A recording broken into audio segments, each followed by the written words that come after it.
Welcome back. I'm Melissa Harris Perry, and today Hillary Clinton will take a break from the campaign trail in New Hampshire to go to Flint, Michigan, where she will meet with Mayor Karen Weaver and community members about the city's lead-contaminated water.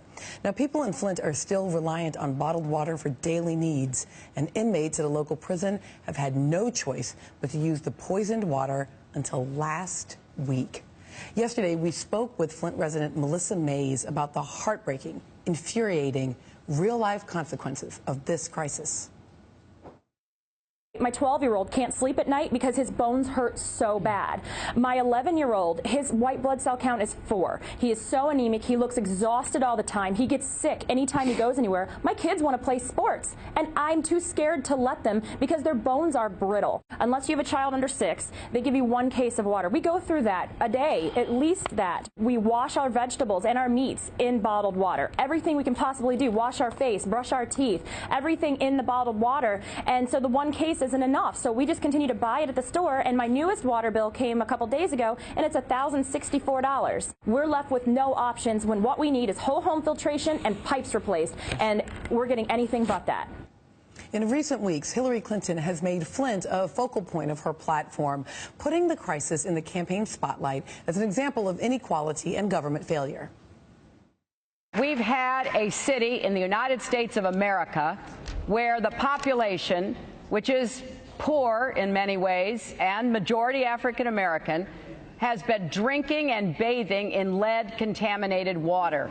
And the governor of that state acted as though he didn't really care. I'll tell you what, if the kids in a rich suburb of Detroit had been drinking contaminated water and being bathed in it, there would have been action. Clinton's opponent, Bernie Sanders, has also criticized the response to Flint's water crisis, calling for Governor Rick Snyder to resign. And last week, Clinton pushed for a Democratic presidential debate in Flint, which is now scheduled to take place in March. Mayor Weaver endorsed Clinton last month, praising her response to the crisis. And joining me now is Flint Mayor Dr. Karen Weaver. So nice to have you, Mayor Weaver. Thank you for having me. So yesterday, when I had Flint resident and mom, Melissa Mays, on, we'd asked her beforehand whether or not there was anyone in government who she now trusts after everything that has happened. And her response to us was that you are the only person who she now trusts. So tell me why. What steps have you been trying to take to bring some relief to the people of Flint, despite the inaction of others at other levels? Well, you know, one of the things that I've always let people know when I got into office was, the question I was asked was, what could I do? Because at that point I didn't have local control, I didn't have power. But one of the things I always pledged to people was I would speak up and speak out on behalf of the issues that I knew our community was facing.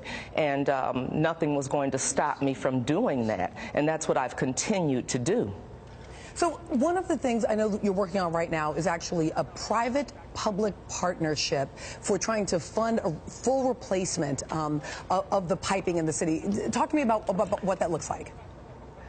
That's exactly right, because, you know, one of the things we know is Lansing also had some issues with lead in their pipes. It didn't get to the extent that we have it here in Flint. They were able to do something before it got to this level.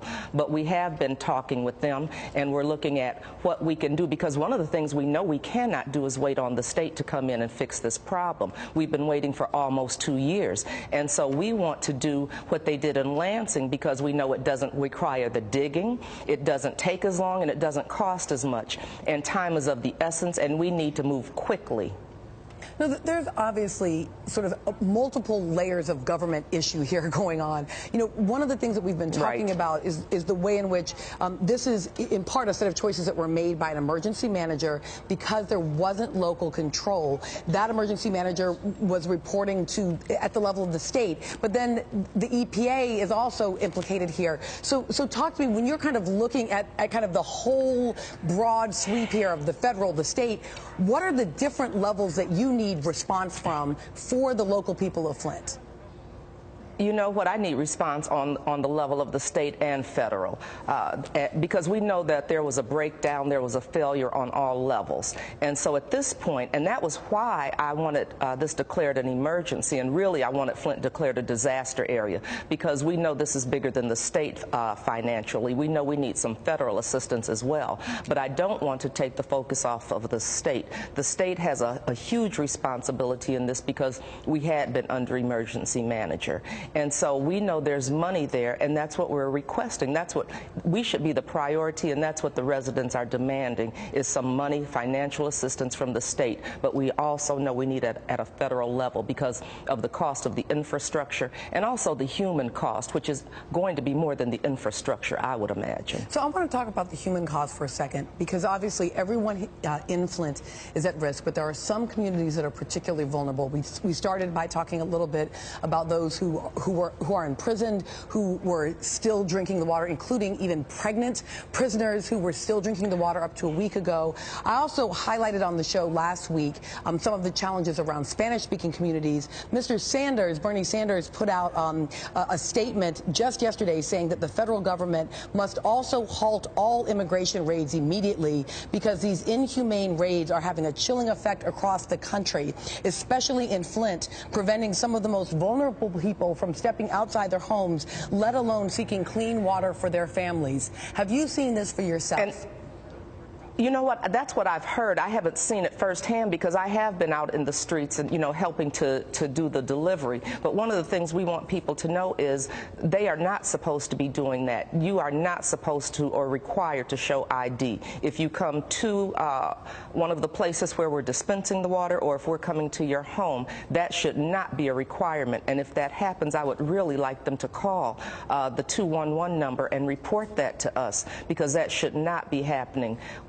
This is not the purpose of this, but you know what? That's one of the other reasons we believe that you know, we appreciate the National Guard coming in. We appreciate the help and the support that we've gotten, but it's time for us to be able to help take care of ourselves and be part of this healing process.